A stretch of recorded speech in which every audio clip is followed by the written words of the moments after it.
Hello, I'm Nicholas from ShipHero. This video we're going to talk about slotting. So I put together some screens. We're going to cover what slotting is and what those options are in ShipHero. Alright, so the first question is, for those that don't know what slotting is, what does it mean? So it's basically a term that's used to describe how you organize your products in a warehouse. It's just an industry-used term.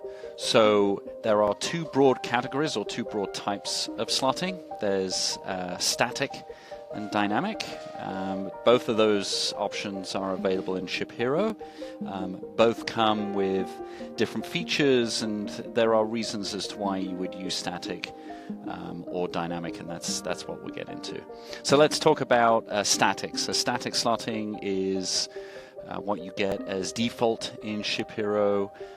It covers the majority of our customers that use ShipHero, and also most fulfillment centers, warehouses, people that manage their own e-commerce business and are also doing their fulfillment.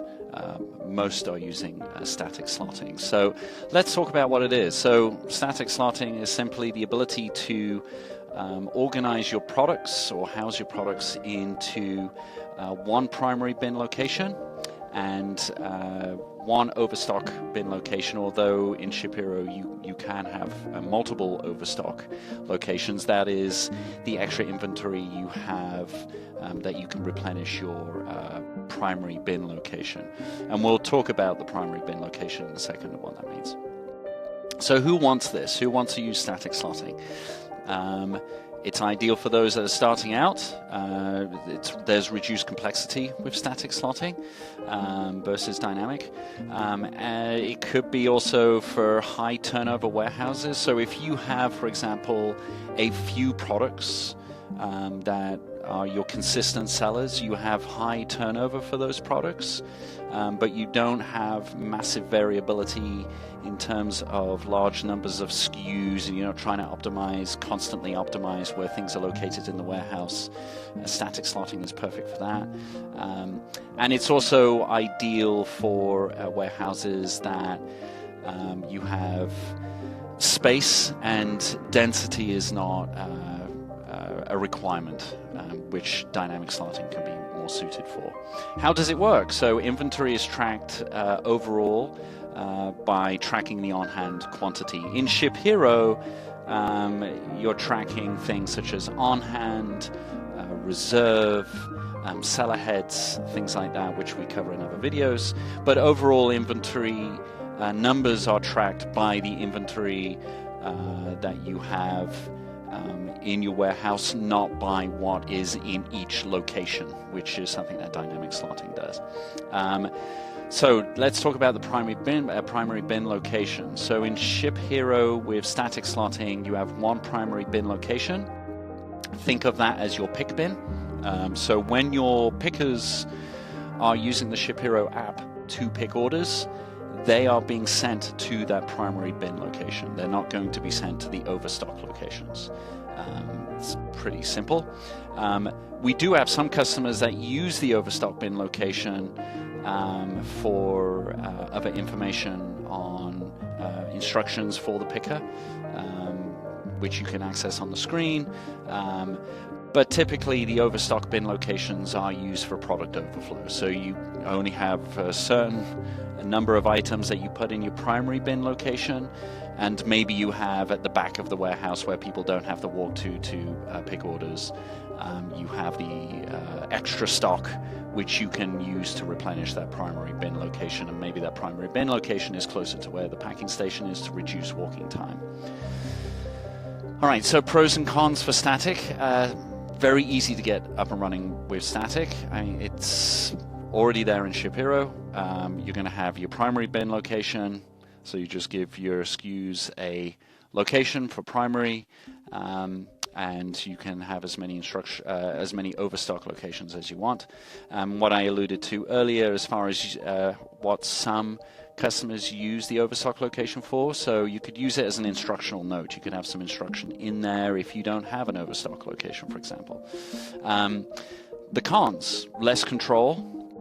over where your pickers are going, you only have one pick location. So if you have multiple pick locations where your inventory is located, there's no ability within ShipHero to send them to those different locations with static slotting. They're being sent to that one pickable location, and so that means that all the primary bins are pickable. So you can't control if you want a pick bin to be pickable or not, which is something you can control in dynamic.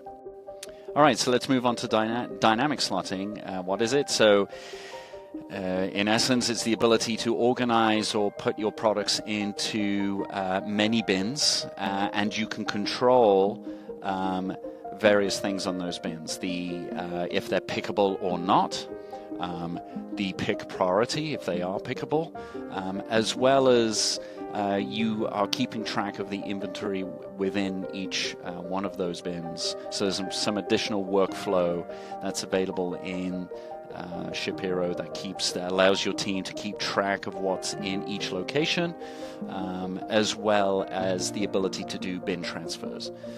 So you're really keeping track of not only the on-hand inventory for your product, but you're also keeping track of what the count of that product is in each location. So who wants this setup? Warehouses that intake large quantities of one product, where you may need multiple pick locations for a product. It's too much to keep replenishing that one primary location.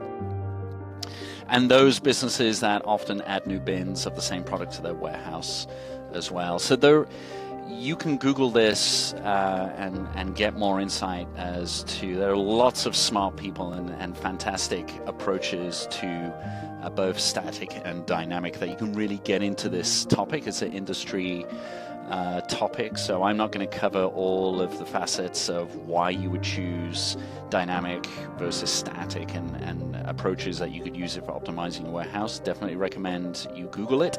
There's lots of stuff that's written out there, but from a high level, that's really what's going on. So dynamic slotting, again, it allows you to track inventory in each location, so it's a more granular level, along with the ability to essentially control where pickers are going to pick. You can really, it gives you the ability to essentially not have static locations. You can, when a location has room in it, you could put product in there and you could set that location as a pickable location for that product, which is kind of cool. It allows you to achieve higher density. So pros and cons. Inventory movement is tracked, and we'll get into some of the features specifically for dynamic slotting in ShipHero, but you have a much more detailed view of where your inventory is going. You have a replenishment level report that you're able to generate for dynamic. You don't have that replenishment report in static, though you can pull the numbers by using a couple of other reports. It's just a bit more work with static. It's easy to move inventory from one bin to another using the mobile app, and you can control what is pickable versus non-pickable, so you can really optimize the travel distance of your team. The cons, there's more workflow. It requires more planning. So it's definitely for those warehouses that are a bit more sophisticated. If you're starting out, definitely recommend starting with static, and you may eventually find yourself needing dynamic. And there is, from a ShipHero perspective, there's both an extra step for us to set it up for you, so you request it when we're going through onboarding, and there's an additional charge as well, which is on our pricing page. So let's do an overview here. So static inventory locations, again, say me and my socks, but say we have a pair of these socks, or we have 10 pairs of these socks on hand. With the static slotting, we can have our primary bin. This is the blue bin. This is where a picker is going to go to when they're picking. And we have the Overstock bin, which you could use for replenishment. That's it. That's the information you have with static.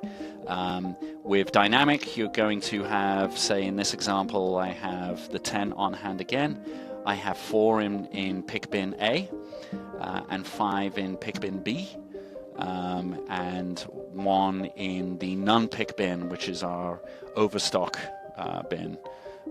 So you could control all the bins that the product is in, what's pickable and what's not, which takes priority, and also ShipHero is able to figure out, based on the inventory count in each bin, you know, if there's a picker's got to fetch 2 and there's 1 in each bin, then obviously ShipHero is going to be able to guide that picker to each bin. Let's round this up. So static versus dynamic, if we were to go through sort of what they have, what they don't. So primary pick locations, you have them in both static and dynamic. Obviously, you can have multiple pick locations in dynamic. You can have non-pickable locations in both static and dynamic. A non-pickable location in static, though, is really those overstock locations that we talked about. In dynamic, you can actually have multiple pick locations that could be pickable or none. You can control that. Both you can do barcoding directly built into ShipHero. This is a bit of an odd one in terms of a list, but I think, again, just to reiterate, if you're starting out, if you want to keep it simple, static is the way to go.